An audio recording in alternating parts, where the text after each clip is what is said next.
listen, we're only here for a limited amount of time. And I've said this on several episodes. Chase the dollar if you can, but not at the expense of your client. Mm-hmm. Right. So I definitely would have to agree with you on that. You get paid in public for what you do in private.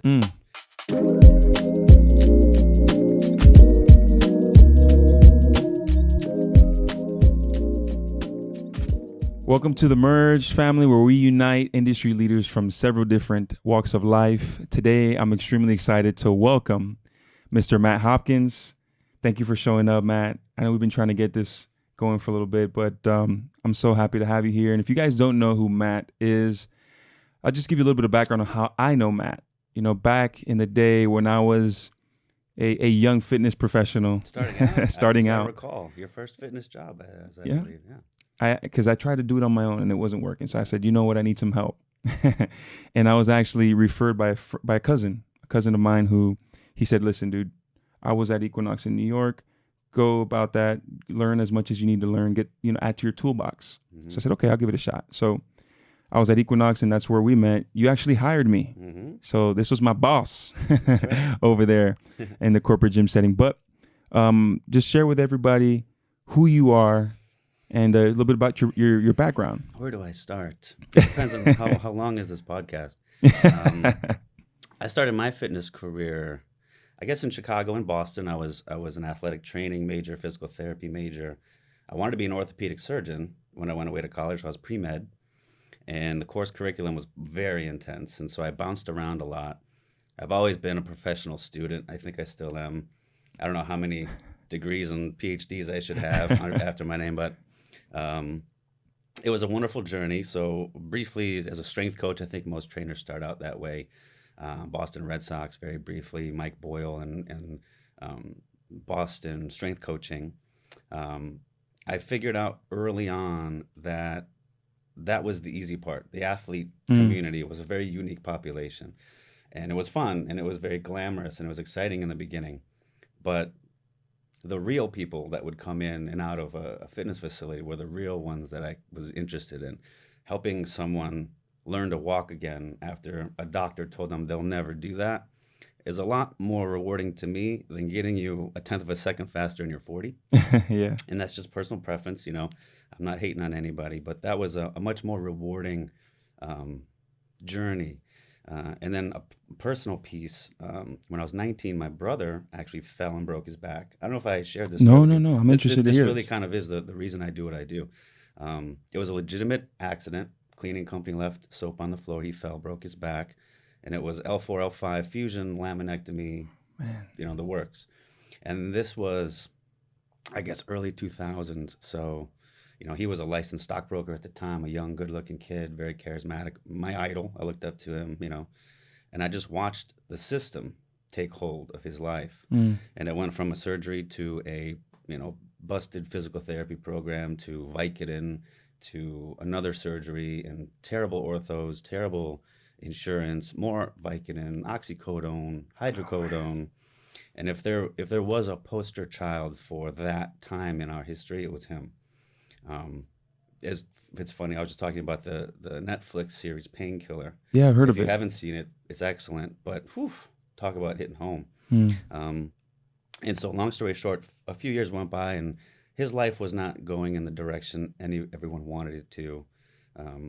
He wasn't able to hold a job. He was in severe pain. And I said, dude, I'm in Boston. I'm just getting started in this field. Come live with me. Like, you've got nothing going on. I'll fly you out. And he lived on the floor of my 330 square foot studio apartment in Fenway for like 3 years. And that was my case study. So I went to work on him. So I studied everything I could about functional biomechanics and pain management and nutrition. And I put my feet in the ground and my back up against the medical community and staunchly took a stand that we can do this a better way. There has to be a better way. And we got some incredible results. I mean, pain-free, moving well, quality of life improved. It was an amazing story. To this day, he's one of my biggest success stories. And so that was the real reason why I do what I do. That's so refreshing to hear, because oftentimes in this industry, health, wellness, a lot of people tend to do things because it's the glamour or the money that it, you said it yourself, you were working with athletes, and a lot of people strive to get to that point. But you realize quickly, although it's fun, it's great, I feel like there's something more, right? And the fact that you found that early on in your journey, that's amazing to hear that story. That actually motivates me to continue, not that I'm having any thoughts of switching careers, but, hearing stories like that. Yeah. That's actually enlightening, refreshing to hear. When you start learning about movement too, on like a deeper level, you really see that there are some real key misses that most people have. There's really a blanket of general ignorance when it comes to quality of movement, and even movement professionals. I mean, I spent a career developing and training movement professionals, and there's a big hole in the industry, which we probably will get to. But let's actually get to that now. So if you were to say, what are like the three biggest things you notice in terms of that blanket of ignorance? What are some things that you have come to your mind? It was interesting. I was thinking about this on the way over, the pandemic and how it affected our business. Crazy. If you're a movement professional, a trainer, a therapist, anyone who relies on, a facility to be open to do your business, that was a crazy time. And we all, I think, pivoted in very weird ways and interesting ways. And, without challenge, there's no change, right? So that was a great piece. But I think it forced, and that like Instagram and social media have very good qualities and very bad qualities. And the presence of information, the being able to be pretty up to date with the latest stuff, from a research standpoint and what everyone is doing. 10 years ago, it would be like, man, I wonder what Cal Dietz is doing over in Minnesota, and Mike Boyle's in Boston. I wonder what he's up to now. And David Weck's got this crazy thing going on. And you almost had to fly to these places to find out what was going on. Now you have it in your bathroom. So this information explosion is great for the industry. However, I think that without the ability to actually work in a facility where there's some competition, you don't have necessarily a lot of pressure to grow. And the environment that we had back in the day was nothing but that. There was education daily. There were role models everywhere you looked. Everybody was striving to make the team better. That camaraderie and that dynamic was crucial to the success of a team. And that bridges every gap in corporate America too. The pandemic erased that. So we didn't have that camaraderie. We didn't have that in your face, I better learn more. And then you're left to taking the easy road, as we do as human beings. And so I think there was a huge, like a 3-year education gap. I learned a ton during that time, but I did forcefully. Yeah. The other piece to it is that all the trainers went to social media platforms. So all the clients had to choose. They had more choices than ever, and everyone was competing on price, so it was cheaper than ever. So your online trainers were making $20,000, $30,000, $40,000 a month, putting out pretty generic material for a general population. And all those specific people that we spent so many years perfecting and learning kind of missed out. Yeah. And so there was this very sexy shift, and there were trainers and therapists were getting rewarded for being sexy and looking the part, and Instagram would pay for that. The feedback loop was off a little bit. And so I think those two forces combined to make a very interesting 3-year span. And all the clients that decided not to train are now coming back because their knees are blown out, and I think I'm going to bike 40 miles. Well, you shouldn't probably even be on you know what I mean? Yeah. So those are some interesting dynamics that I just observed. Well, it's funny you mentioned that, because that's, I think, the common theme, right, with the current industry. People ask me all the time, like, hey, here's this video I saw on Instagram, or here's this video I saw on Google. And I want to be very clear.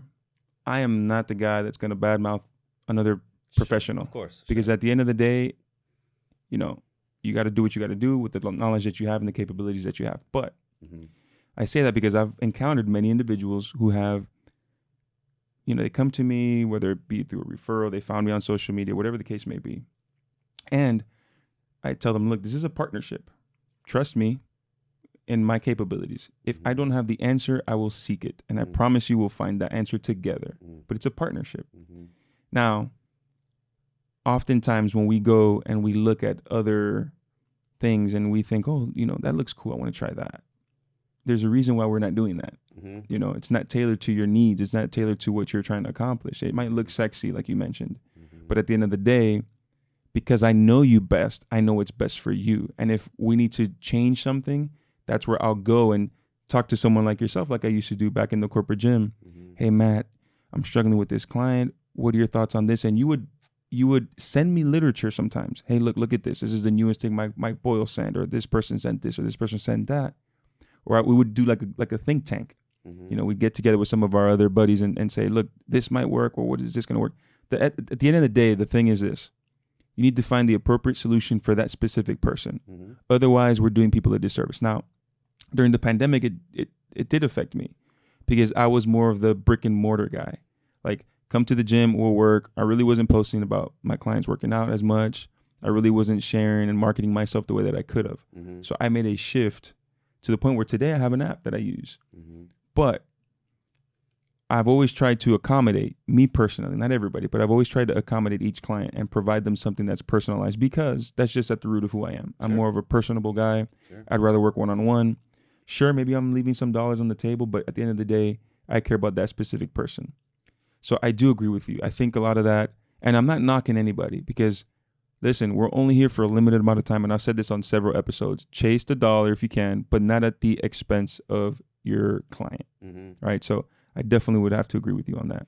You get paid in public for what you do in private. And so that is, in the research all happens, the unglamorous side of training is the diligent note-taking and the deciphering through literature and trying to figure out what research studies, so that is there.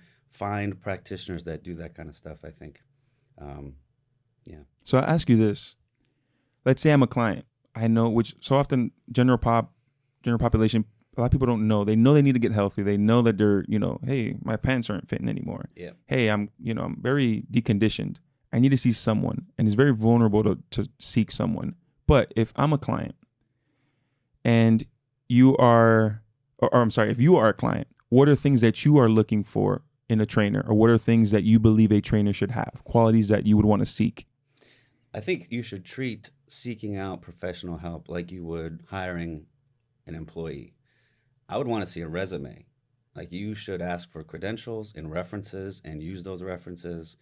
You want collegiate quality education is a plus. Is it necessary? No. I know plenty of, I used to do functional biomechanic workshops for FAU, so like graduate level physical therapy courses, and these kids were like, they had never even seen any of these tools before. So it's not always going to be the best. Nothing trumps experience, right? Repetition is the mother of skill. So you certainly need 10 years of reps. I think in my development days, I would kind of cluster groups of trainers into cohorts. I think you had your 5 or fewer years. You had your 10 years. You had your 15, you had your 20 plus, and you treat and talk to those people differently. Obviously, you can wake up one day and you've been doing this 10, 15, 20 years and you suck. Yeah. It's just the nature of it. What I mean? So, yeah, but I think it's not inappropriate to ask those questions, get information. They need to have accredited certifications, multiple. Collegiate level classes are a plus, like I said. Experience is a plus. Get references. Yeah. Do your homework.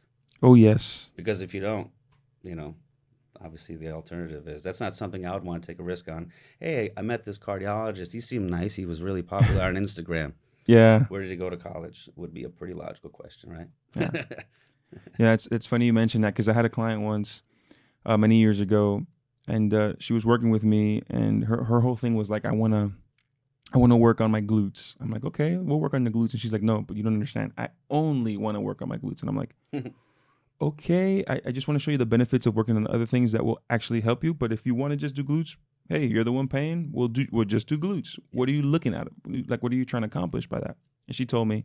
So I said, okay. So we were working on her glutes. That was all she wanted to do. And she started showing me some exercises that she was following, because not only did I train with her in person, she would follow things on her own.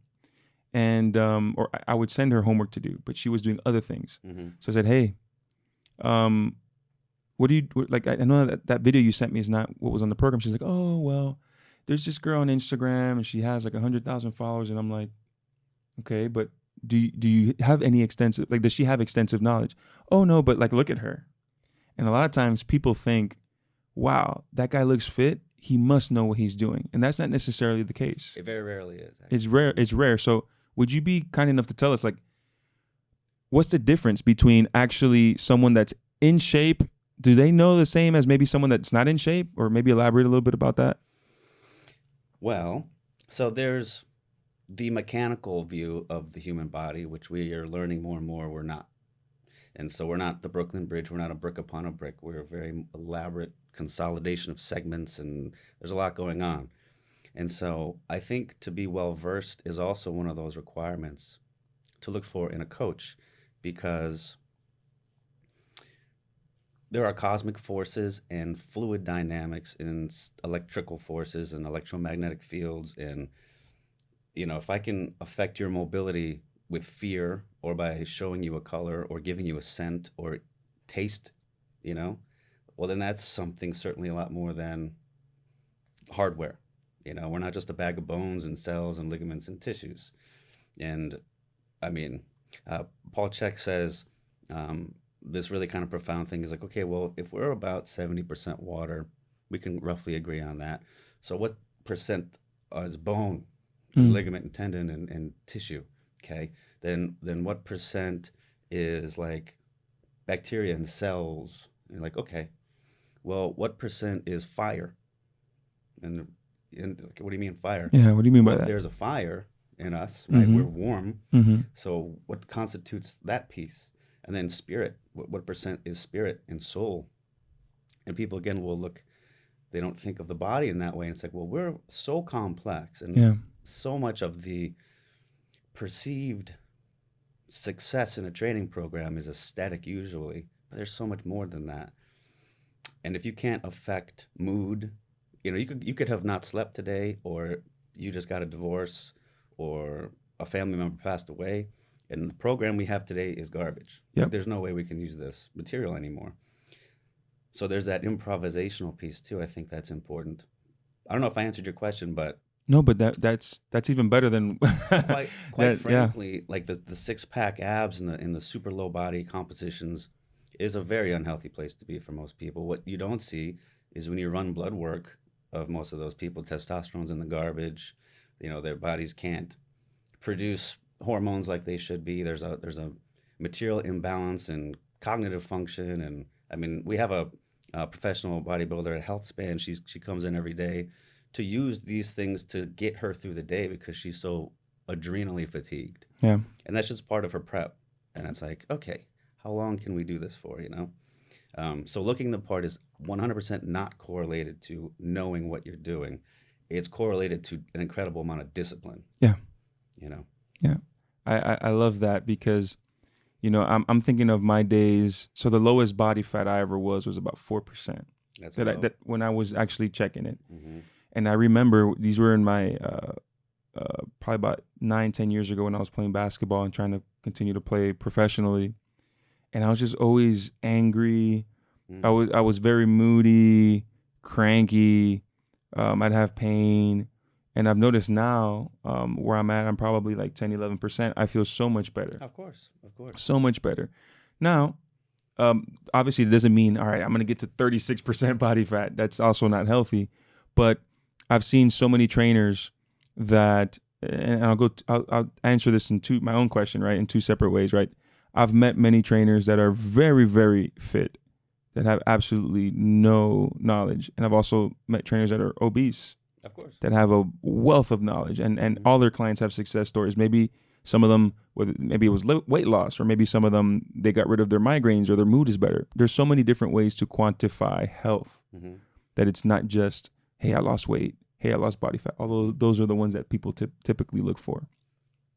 So I want to transition into this. I'll add yes, one go piece. for it. I was at a Paul Chek seminar called Flatten Your Abs Forever. Oh, I think this was released. This might have been 10 years ago, and it was a hall full of people, doctors, physicians. It was like this big conference, and he starts going on to his thing. He's an hour in, and people are like, he didn't talk about working out once. And they're like, people were leaving. They're like, this guy's an idiot. They don't know what he's talking about. The whole thing was all about changing hormone balance and thoughts and mood and the biomechanics of how the body works and strategies around that. No mention of crunches, no mention of any of that, those kinds of movements. People are like, this guy doesn't know what he's talking about. So did he talk about breath by any chance? 100%. Yeah, So because he's that's big the on that. first place I look for people. Yeah. I'll do a whole breathing assessment for sure. First thing. It's that important. So for those of us that are watching that might not know the importance of breath, can you quickly like elaborate on that and how important that is for our bodies? There's autonomic nervous reasons for it, sympathetic, parasympathetic tone. We live our life typically in a little sympathetic shift. And so you can use breath to affect that physiological change. You can use it for emotional changes if you need mood enhancement. Obviously, oxygenation and CO2 balance is vitally important. There's a mechanical reason. If you look at diaphragmatic innervation and structure, attaches to the whole lumbar spine, every segment. Something that in depth and that important must have a profound effect on the body, and it actually creates a traction through the spine as we breathe so that our spine is supported through movement. The inner unit of the core versus the outer unit is a pressurized piston, and inhalation creates that intra-abdominal pressure that's vital for movement. And chemically, if about 97% of all the fat weight loss that's lost through the body is secreted through exhalation. So if you break down the breathing mechanism in any way, well, you're probably not going to lose weight as efficiently. You're certainly prone to injury. You're going to have poor posture. You'll have bad mood. You won't be able to regulate gaseous exchange. Hyperventilation. I mean, the list goes on and on and on. But it's crucial. Not to mention, we need it to live. Yeah. So it's the one thing that we need the most of. If you prioritize the list, it's oxygen. Yeah.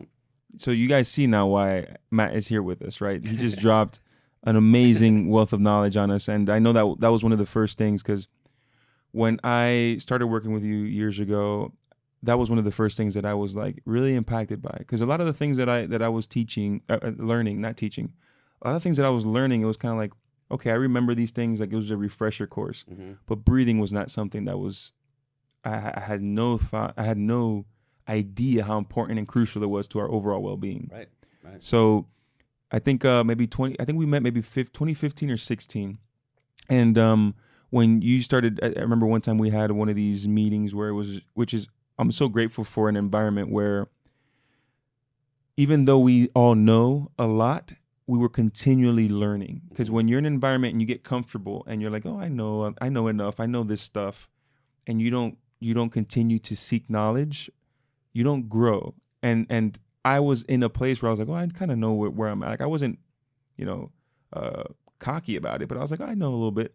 But then when I was around guys like yourself and other people that were there working with us, I was like, wow, like I had no idea how important and crucial breathing was. So I just wanted you to share that for our audience who might not know, because I know that a lot of people that I see that have back pain, one of the first things we touch on is breathing. Yes. And their back pain, the pain dissipates, it lowers, along with some other things as well. But that's one of the things that I've noticed in my experience. So I actually want to transition into, we've talked a little bit about fitness, we've talked about the wellness aspect, but I want to get into this next season that you're in, that I'm super excited that you're in this realm. Once you talked to me about the vision a few years back, I was like, oh man, whenever this is launched, I'm on board. Whatever I have to do to be a part of this, even if I'm a little hanger on, whatever I got to do. And I've sent some people your way as well. Appreciate it. I want you to share a bit about this new endeavor. I'm actually repping it today. If you guys can see Healthspan Recovery, man, you guys need to check this place out. So Matt, talk to us a little bit about that. So the length of your life, you're born and you die, is your lifespan. But the quality of those years is your health span. And so in the literature, this is becoming a popularized term. Pierre Diamantis and Ben Greenfield and folks like that are kind of using this as a term. So we trademarked it. It's our name of our business. And when you look at the body through an advanced lens, you quickly determine that there are a lot of moving parts, and we talked about that Mm-hmm. before. And at this stage in my career, 21 years in, I get all the people that are like, I tried everything else, it's not working. Orthopedic sent me here, Hmm. physician sent me here. I was like, I could try some stuff, and fortunately, I've had some pretty good results. Not all, not 100% winners, but very, very good. And when you look through that lens, it's like, well, man, there's some chronic stuff going on here. And it goes much more deeply than the hardware and the software in the body, hardware, software. Um, and so I was like, man, there has to be like a cellular thing here. Mm. And so I did a deep dive in functional medicine, started to come up with some of these holistic treatment protocols. I made a list of 30 things that were super impactful from a cellular level, and whittled it down, whittled it down, whittled it down. The whole thing took me about 3 years to get the way that I wanted it to be, write the business plan, pitch investors, all that stuff. If you look at all disease and illness through the lens of functional medicine, it's pretty widely recognized, depending on who you read, Mm-hmm. 8, 9, or 10 buckets. And these buckets are root causes of all disease and risk and aging. So the hallmarks of aging, Mark Hyman says. And these are things like protein irregularities and microbiome deficiencies, telomere shortening, stem cell decreases, things like that, Mm-hmm. epigenetic dysfunction, genomic rewiring. And these 10 buckets, if you can start to affect them, pretty much will put a stop to a lot of those aging, certainly slow and reverse a lot of the diseases and ailments. And Healthspan's protocols and modalities affect one or all of those buckets in some way. And I like to use the root caused approach scenario Mm-hmm. because there's no pills. We're not giving you any invasive. We're not sticking you with anything. There are no synthesizing drugs or any kind of pharmaceutical anything. We're using hot and cold and light and electromagnetism and oxygen and pressure. And the testimonials have been unbelievable. Oh man. Like when I was joking the other day, when I'm having a bad day, I just read my Google reviews. And it's like brings me to tears almost every single day. The conversations I'm having with folks and the embraces and the tears, and it's just amazing. I have a woman and her 7-year-old son today in there now. Um, Nobody can figure out what's wrong with the kid, and it's just this amazing, powerful thing, and we're just scratching the surface. Mm-hmm. And we're trying to tweak it, make it better. We just did a whole reinvestment and added some things, and very, very fortunate and blessed to be able to say that it's been great. Mm-hmm. And so we've got 2 more locations in the pipeline. We're looking to do it the right way, though. Mm-hmm. It's not for the sake of me; it's for the sake of them. Yes. And it's just been amazing. Well, I'll tell you this. I'm extremely grateful that you have decided to take on, and when I say burden, I don't mean that in a negative way. Someone has to take the burden so other people can succeed and other people can see improvement. Mm. And you sitting down, deciding, you know what, there's a need for this, and taking 3 years out of your very valuable time to make the investment necessary to grow this thing. Mm. I'm grateful for it because I can't tell you that there's something specific that I feel like, oh man, my knee, I feel great. But every time I leave that facility, I feel like a brand new human being. I feel full of energy. My thought process, cognitively, like just everything about me feels so much better. That's awesome. And I know there's so many other people as well. I know some people watching this are like, what is this all about? Like, tell me more. Show up to Healthspan Recovery Yeah. and come check it out. There's just so much that it entails. People use that word recovery a lot. Equinox even had a version of it back Yeah. in the day. Everyone's doing recovery. Mm-hmm. And that's one strategic reason why I use that word, just so that people had some kind of concept of what this stuff was, because it's still very new. Mm-hmm. And in the 10 months we've been open, in the year we've been open, now there's competition everywhere. Really? And it's great because Mm-hmm. I think that breeds success. I think, of course, we're all going to push each other to the top. We do some things that are a little different, but every other concept of that, I was like, hot and cold, okay, that's cool. Normatec boots, yeah, I guess. Chiropractic and manual massage, yeah, okay. But there's so much more. There's so much more cellularly, mitochondrially.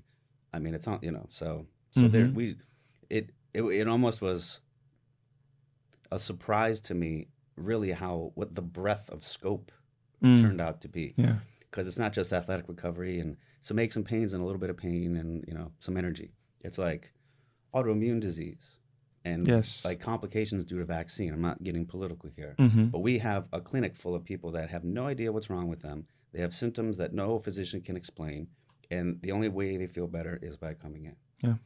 That's fine for me. Yep. I don't need any more than that. Mm-hmm. And at the end of the day, that's what you want. You want people to, if you're fortunate enough to create a business and own a business and you're the founder of it, you would only hope that your service, your product changes lives in a positive manner. Mm-hmm. And the fact that you in such a short period of time have been able to do that so far, and it's going to continue to grow I'm just telling you because I see it. That must feel so rewarding. It's amazing. It's amazing.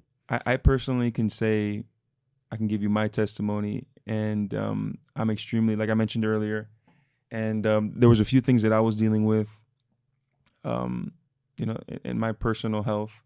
Nothing major, but just I didn't feel like myself. And I said, you know what? And it was like, I guess you can call it serendipity. I think we were DMing each other, and you're like, "Hey, look, we're opening at the end of I think it was October, was it last year? Yeah, November. November. Soft open. Yeah. November. And I said, you know what? Let me check this out, see if this helps. And I will tell you that, along with some other changes I've made, have been a game changer for me. Oh, so that's great to hear. I'm really excited about that. And what's next for you? Well, I said we have a few in the pipeline. I'm working on a diagnostic piece that I haven't been set with yet. I'm interested. I think everyone does blood work. A lot of people do hormones. That's kind of an old hat. Mm-hmm. I'm very interested in this idea of biological age, epigenetics, the ability that we have to actually change midstream the course of our genes. It's a very interesting field now. David Sinclair is a big proponent of that side of things. Okay. And so I'm trying to work through a piece where we can add as an intake portion and have actually some nice data, A to B. We're trying to commission a little bit of research to figure out how our protocols fit into the industry. And I've got a couple that I like that I'm trying to kind of, keep to ourselves for now. Yeah, for sure. And so then we'll just expand in a tasteful and effective way that, I really want to bring these tools to everyone. I think that the quest for health and wellness is very confusing. I think, information is shaped by agenda. I think that the tools and resources are very expensive and very hard to find. And so I want to provide convenience, I want to provide accessibility, and I want to give everyone access to health and improving Healthspan because we deserve it. Yeah. Right? And it should not be reserved for celebrities and athletes. I think everyone should have that. I love it. Yeah. I love it. Every time we talk, I enjoy it because I always learn something new and always filled with hope for what's to come. And speaking of that, we're both fathers. That's right. And I think your thought process changes as you start to build your family. The things that I wanted before my kids were born are completely different now than what I want going forward. Like a switch. Yeah, it's immediate, Yeah. But how has that journey been for you? What's been the most rewarding part of it? I think I hear stories in the past of like, man, I started this business and then my first kid came and then my so-and-so and I was like, man, how could you get yourself into that position? And I was like, well, okay, I just started my business and then my son was born and then, and so it's been a blessing. I work well under pressure, and to say that there is a little bit of pressure would be an understatement. Mm-hmm. He's been great though, and like you said, my priorities have shifted. Talk about motivation in the morning. Like 5 a.m. is not so bad when you've got all those people, Yeah. But it's been great. It's been awesome. He's a trip. He just turned 2. Wow. Can't believe that. Got a little opinion, trying to tell me what's going on. I said I don't think so. That's not gonna fly here. Nope. He's beautiful though. Yeah. Oh man, you know what? I'm so happy for you. Thank you. I know that my kids, I love my wife, I love my kids, and everything I do is for them. Before I'd be like, oh, I have this client that wants to train with me at 5 a.m. Now I take pride in that, you know, because it's everything I do is for them and to build a life for them and to leave a legacy and just provide for them. So knowing that that they're also, another thing that's good is knowing that they're along for the ride, right? Where they support because of, you know, my wife being that background in the background, kind of supporting me through the journey. My daughter, she's at the age now, she's 3, where she's starting to, she knows, okay, daddy helps people with like exercise. She knows that. That's awesome. Daddy's helping people with exercise. Like she understands it. And sometimes when I get home, she's like, look, daddy, and she'll do an exercise. And I'm like, oh man, like those things and the sacrifices, they're not really a sacrifice anymore. Right. Because it's so rewarding when you see the fruits of your hard-earned labor. So yeah, I'm very happy about that. But where can for those of us that are watching that don't follow you on social media, that have no idea where Healthspan is or need more information, where can they find you? So our flagship location is Brickell, 848 Brickell Avenue, which is right in the heart of things. Healthspanrecovery.com.